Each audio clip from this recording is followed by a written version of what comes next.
Hello and welcome to the Thriving in the NHS Career Clinic. My name is Ibi Funke and I'll be your host for today's session. Thank you for joining us and thank you for the many questions that have come my way over the years. So today we're going to talk about 6 main points and we'll go through them one after the other.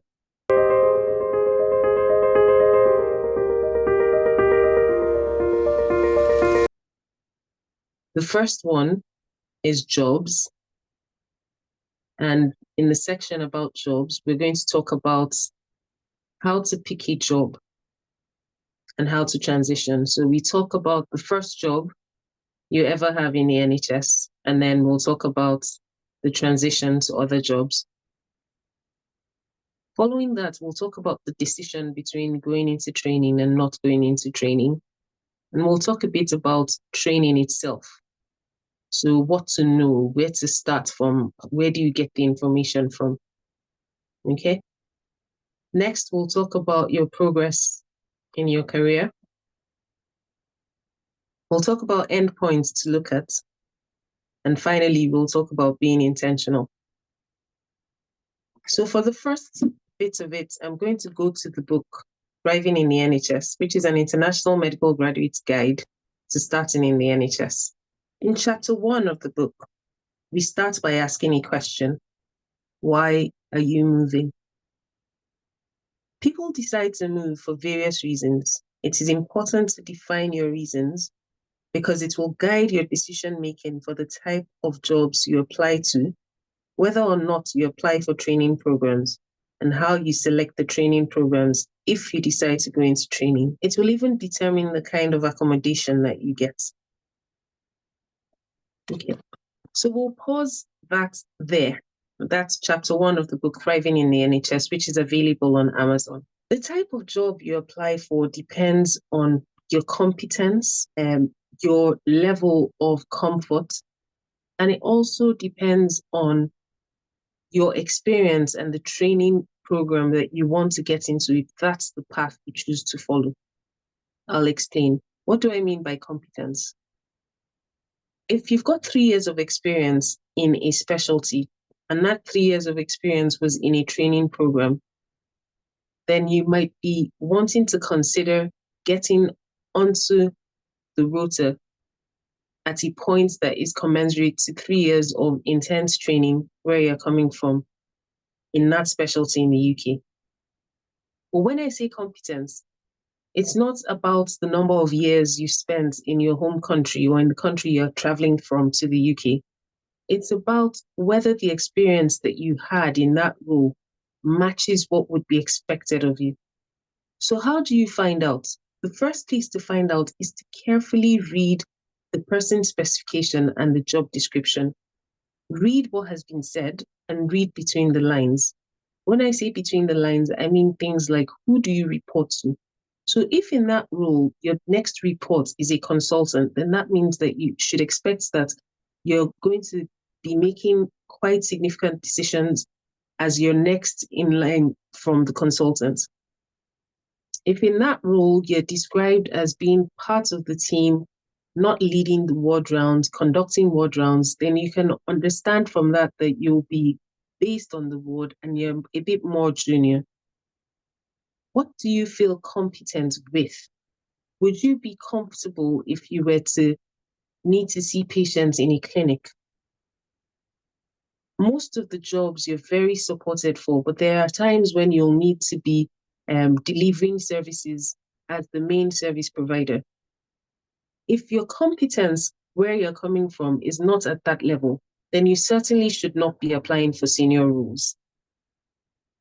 What tends to happen is that after the PLAB and the GMC registration, people get to a point where they're flustered because they've applied and they haven't been shortlisted for roles. So they'll apply for anything and everything. I strongly discourage this approach to applying for jobs. And there's several reasons why. One, you might find yourself in a role that you're not competent to deliver, which creates problems for you in the short and long run. 2, it does not serve your long game. And your long game is, what do you want to specialize in? You should be taking on jobs that help you develop skills for your long game rather than just taking any job just so you can get in the system. So having talked about that, we'll now talk about the transition between jobs.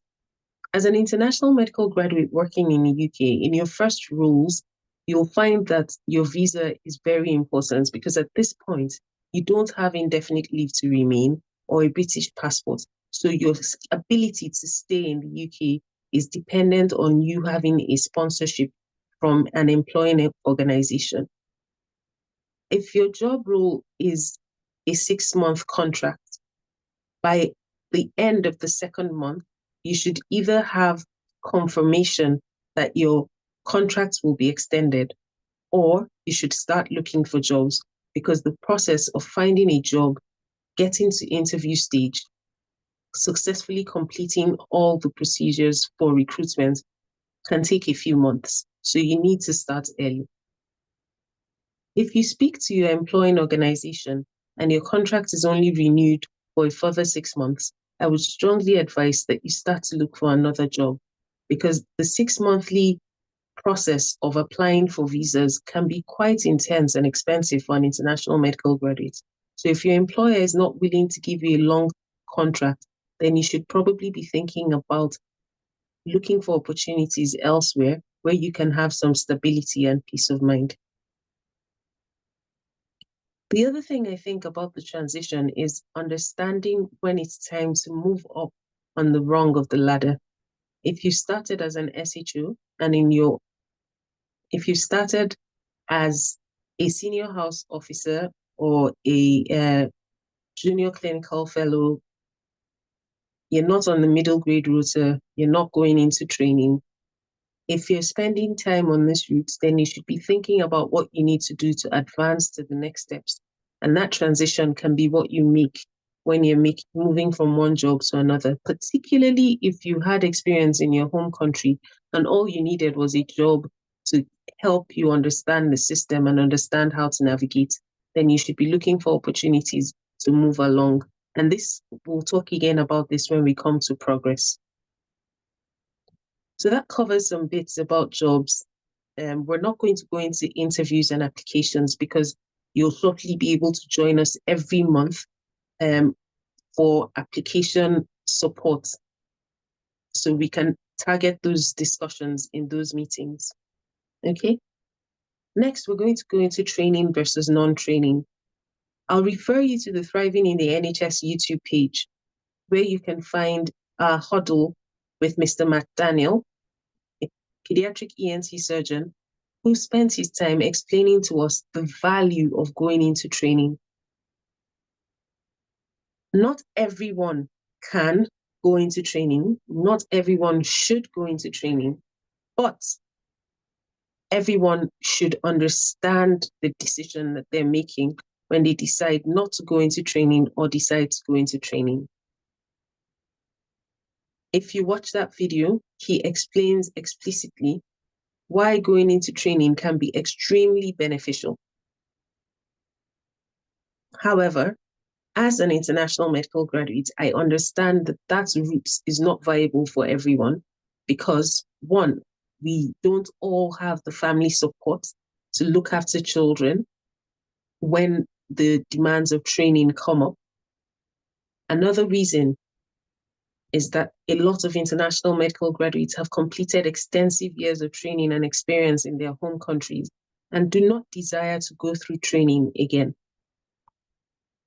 Another good reason why people don't go into training is because they understand the pathway of being a senior associate specialist and they're content with that pathway. So training is not for everyone, but everyone should make a conscious, well-informed decision about why they're not going into training and understand how their careers are going to play out if they make a decision not to go into training. We've come to the next section, and this section is on being in training. We've come to the next section, and that section is on being in training. What does being in training offer? For a lot of us, getting into training is very challenging. There are lots of deadlines to meet. There are lots of evidence to provide. Sometimes there are even exams to write, preparation for the interviews. Although the interviews are called interviews, they're quite like exams, so that can be quite stressful and intense. So what do we do once we get that coveted training number, the national training number? How do we approach this training? Training has got specific things that you are meant to achieve so that it's a structured program where you can progress through, and the system understands that if you've progressed through that training, it's been a rigorous process. And when you come out at the end with a certificate of completion of that training, there's a level of confidence that can be placed in you because we know that you have been through a rigorous training process. One of the things that happens when you prepare for training and get into training is that you think that getting into training is the finish line, but it's not. It's just the beginning. So how do you approach it? The first thing to do is make friends. Try to establish good relationships with the people that you work with. It's not always easy as an international medical graduate. People have prejudices. People have their ways that they behave, and sometimes it can be quite hard to break the ice and develop those good relationships. But you need to put effort into doing that. So that's number one. Number two, have an understanding of the expectations. At the end of every year, there's a checklist that will be reviewed to see what your performance has been. Find what that checklist is for your training program. Have it at the forefront of your mind to make sure that you're ticking the boxes as you go along and you're never caught by surprise. So if you need to present work-based assessments, be aware of the number of work-based assessments that you need in a year. Break that up into what you need every week. And so that when you can't keep up with 1 week, you know how many you need to do to catch up. You're going to have to demonstrate the way you work with others through multi-source feedback. Make sure that the relationships you have are cordial, respectful, so that you never have negative feedback in your multi-source feedback. You don't have to pretend. You don't have to suck up to people. Just be kind. Be yourself and be kind and respectful. And you shouldn't have any problems with your multi-source feedback. Okay? The standard things remain: the audits, working with others. You have to keep an eye on those things, keep track of what is required, and make sure that you're not at the detriment of your progress, providing service without paying attention to the things that you need to be accomplishing. Your supervisors are a significant part of your progress in your training. Put in good efforts to establish good relationships with them. Sometimes those relationships can be tricky to navigate. Again, as an international medical graduate, you're facing the challenges of bias, you're facing other challenges. So it can be tricky, but you are capable of doing so much. You've already come so far. You're a doctor, you went through medical school, you've got your GMC registration, you've now got training, you've scaled so many hurdles to get here. So you certainly can find a way to make the relationships at work play out in your favor. Okay? We've come to the next point to discuss, which is progress. What is progress? How do you know that you're making progress? Whether you choose to go into training, whether you choose not to go into training, whether you're trying to get into training and you're not succeeding, whether you're doing a job with no plans about your future, how do you know that you're making progress? It's difficult because progress is defined by everyone by something different. There's no international definition of progress that applies to every individual in their career. You might find that at some points you're making progress in your personal life, but not in your professional life. At some points, you may be making progress in your financial life, but not in other aspects. And that's where we talk about the Thriving in the NHS journal. This journal was designed by an IMG like yourself, me. And this journal I was looking at how to monitor, keep an eye on what I was doing. And that's where this came from. So the Thriving in the NHS journal gives you some tips from the book and gives you some thoughts about what to expect in each aspect of your life. So we'll look at, in this section which I've opened, it's mentor-mentee relationships. And I have a quote from the book which says, "He shared invaluable knowledge during my appraisal that helped me develop quicker as a professional." And then at the beginning of that section, it says, "A mentor will often be imagined as a specific person at a specific time in a specific place. For the purpose of career development, it is useful to think about mentoring relationships more fluidly. A mentor can be anyone at any point in time who has the expertise that is superior to yours in that particular area that you're trying to make improvements. The idea of speaking with or contacting a potential mentor may be daunting.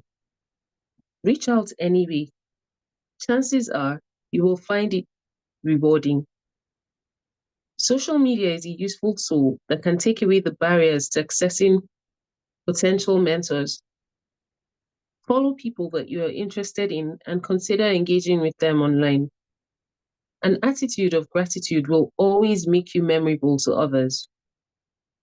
The mentor-mentee relationship is a two-way street. As you seek help, avail yourself to people who may think of you as a mentor. In this section, you may find it helpful to identify your development needs as well as your aspirations. Take advantage of opportunities that are offered to mentor you and document discussions. When you have established solid relationships with people you once asked for help, or when you have been the light in someone's path, remember to acknowledge and celebrate your growth. Having said all of that, you then have lines to document all of this in the journal, and you put that down so that you can look back and see where you're going with things. And I think this journal is particularly important for people who want to be intentional about their careers and their lives in the UK. So that's on progress. We'll now come to the fifth talking point, which is the end points. What are you doing? Why are you here? What are you hoping to achieve? Where does all this end? For some of us, we're very clear. We want to train and go somewhere else. For some of us, we want to train and stay here. For some of us, we have no idea what we're doing. We just made a decision to relocate and we're winging it and seeing how it goes.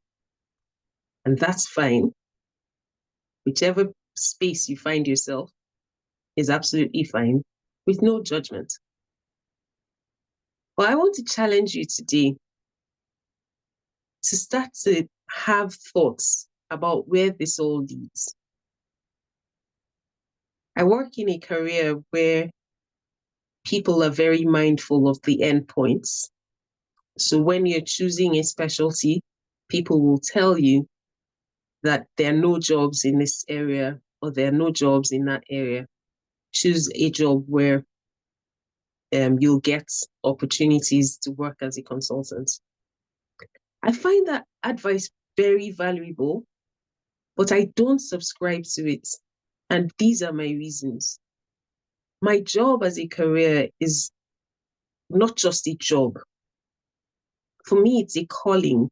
I'm doing what I feel led to do by God.